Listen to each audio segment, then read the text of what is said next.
To be honest, winning a UFC championship automatically makes a fighter immortal. But when an athlete achieves the pinnacle of his sport, we start ranking them differently among the all-time greats. 8 prior champions who aren't as well known and probably don't get the credit they deserve will be examined in this episode. Without further ado, let's overlook UFC champions in no particular order. Number 8. Ronda Rousey. Sure, Ronda Rousey is a Hall of Famer who gets a ton of credit for bringing women's MMA to the UFC. Still, the current WWE star is seldom acknowledged for being one of the sport's most dominant champions. The Rousey one made it look easy over the course of her first 12 fights, in which she also became the inaugural UFC women's title holder. In those 12 fights, only Miesha Tate even managed to make it past the first round. Detractors are often quick to state that the level of competition Rousey faced wasn't up to snuff. However, this argument is simply revisionist history. The Armbar Queen holds 2 victories over Miesha Tate, a woman who would become bantamweight champion and may well end up in the UFC Hall of Fame someday. She ran over Sarah McMahon at UFC 170, who is widely regarded as one of the bantamweight division's finest grapplers. McMahon is a former Olympic wrestler who captured a silver medal, and even now at the age of 41 is the number 8 ranked bantamweight in the world. Moreover, early in her career, it took Rousey just 39 seconds to submit Julia Budd. Of course, Budd would later become Bellator featherweight champion. Julia Budd is also currently the number 3 ranked female featherweight in the world, according to the Unified Women's MMA rankings. The way Rousey handled losses toward the end of her career and her negative attitude toward the MMA community caused some to sour on the former bantamweight champ. Still, let's give the devil her due. Number 7. Tyron Woodley. Like most UFC stars, the chosen one Tyron Woodley's tenure with the promotion didn't exactly end on a high note. Woodley ultimately came up short in his last 4 appearances in the octagon, prompting the organization to re-sign him. Of course, his recent knockout loss to YouTube sensation Jake Paul in the boxing ring wasn't great for his image either. While recent history hasn't been particularly kind to the chosen one, the Mississippi native has accomplished a great deal in his combat sports career. After making a name for himself in Strikeforce, Woodley would take his game to the next level in the UFC. Wins over fighters like Josh Koscheck, Carlos Condit, and Kelvin Gastelum put him on a collision course with welterweight champion Robbie Lawler. At UFC 201, Woodley's title reign began when it took him a little over 2 minutes to KO the Ruthless One. From there, he would successfully defend his title 4 times against the likes of Stephen Thompson, Damian Maia, and Darren Till. Sure, some of them weren't the most exciting contests, but defending a title 4 times in a division as competitive as welterweight is no easy feat. Tyron Woodley never really clicked with MMA fans, and some of his title bouts were admittedly dull, but one can make a solid argument that he is one of the 5 greatest welterweights of all time, given his body of work. Number 6. Demetrius Johnson. The most knowledgeable pundits would put him on their list of top 10 all-time greats. Demetrius Mighty Mouse Johnson never got fan support befitting a dominant champion. While most of his fellow champions were headlining pay-per-views, Mighty Mouse's first 3 defenses would occur on fight night cards. He would eventually make his way to the pay-per-view scene, but never became a box office draw, despite being one of the UFC's longest reigning champions with 11 title defenses. Johnson's quick striking and impressive takedown game made him seemingly unstoppable. Still, his skills didn't seem to captivate the MMA masses, who took some time warming up to the flyweight division in general. Finally, after losing his title in a hard-fought decision to Henry Cejudo, Dana White and the company traded him to ONE FC for Ben Askren, citing his inability to draw money.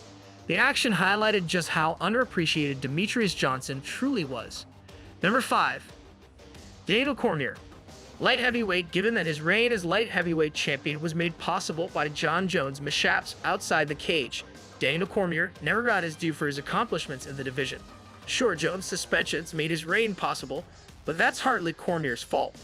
Moreover, the former Olympic wrestler's light heavyweight run was incredible in its own right. His tenure at 205 included an unforgettable win over Alexander Gustafsson, not to mention 2 victories over the hardest-hitting man in the division, Anthony Rumble Johnson, and the legendary Dan Henderson, both of whom he beat convincingly via submission. Though his body of work in the division is relatively small, and Chuck Liddell fans will likely have something to say about it, one can make a case for DC being the 2nd greatest light heavyweight. Number 4. Tito Ortiz. Though Tito Ortiz is often cited as a pioneer of trash talking in the sport of mixed martial arts, many people seem to have forgotten what a dangerous fighter he was during the UFC's infancy. Sure, his last days in the promotion were marred by a healthy number of losses, but in the late 90s and early 2000s, There weren't many who could hang with Ortiz. Ortiz became the light heavyweight champion in April of 2000 and would successfully defend the title 5 times, the second most in the division's history. He also holds notable victories over Vanderlei Silva, Butter Belfort, and Ken Shamrock. Perhaps more importantly, his epic feuds with Ken Shamrock and Chuck Liddell helped popularize the sport and bring it into the mainstream. While his controversial comments in recent times have caused some to stop taking him seriously, Ortiz in his prime was no joke. Number 3.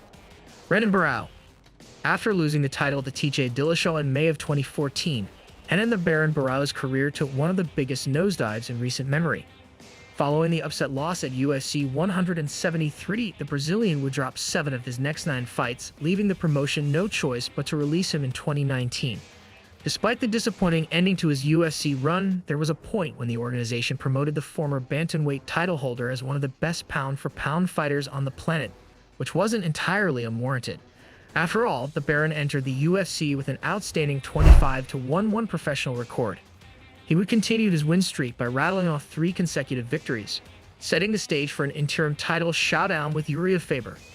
Barao would capture the interim title, which was eventually elevated to the undisputed title due to an injury from Dominic Cruz. As champion, he did an admirable job keeping the division afloat in Cruz's absence, while establishing himself as one of the pound-for-pound best. Unfortunately, it feels like Barao has already been mostly forgotten by all but the most hardcore MMA fans. Number 2. Stipe Miocic. The record-setting 3 title defenses in a division that only takes 1 punch to end a fight, Stipe Miocic is generally regarded as the best heavyweight to ever compete in the UFC. Still, while his greatness is widely acknowledged, the Ohio native can't ever seem to get an immediate rematch when losing his title. Despite his resume, both times he lost the heavyweight strap, the promotion immediately pushed him to the side. When he dropped the gold to Daniel Cormier at UFC 226, the organization tried to book DC's Brock Lesnar instead of giving Miocic a chance to regain his crown. Of course, Cormier would eventually face Derek Lewis before clashing with the firefighter for a second time. After regaining the title, Miocic was knocked out at UFC 260 by Francis Ngannou, a man he had previously defeated. Given that the series between the two is tied at 1 apiece, a rubber match seemed in order. However, the promotion decided to give the winner of Derek Lewis and Cyril Gannon the first crack at Ngannou. Pundits may appreciate Miocic, but the UFC has been a tad disrespectful at times towards the former heavyweight king. Number 1. Brock Lesnar. Brock Lesnar's legacy in the UFC is often centered around his status as a box office attraction. The WWE star could undoubtedly sell a pay-per-view. As such, his accomplishments in the cage are often minimized. Looking back on it, it's incredible what Lesnar accomplished, given his relative inexperience and the fact that he was immediately thrown to the wolves. Lesnar found himself in the UFC facing former champion Frank Mir in just his second pro fight. Sure, he was perhaps unjustifiably fast-tracked to a title shot based on his popularity. That said, Lesnar still managed to defeat Randy Couture to become champion in his 4th fight as a professional. Besides his victory over Couture, Lesnar's resume also includes impressive victories over Frank Mir and Shane Carwin, suggesting he was far more than just an attraction. As always, if you guys enjoyed the video, please be sure to let me know by leaving a like and subscribing to our channel. Apart from that, thanks so much for watching, and we'll see you on the next one.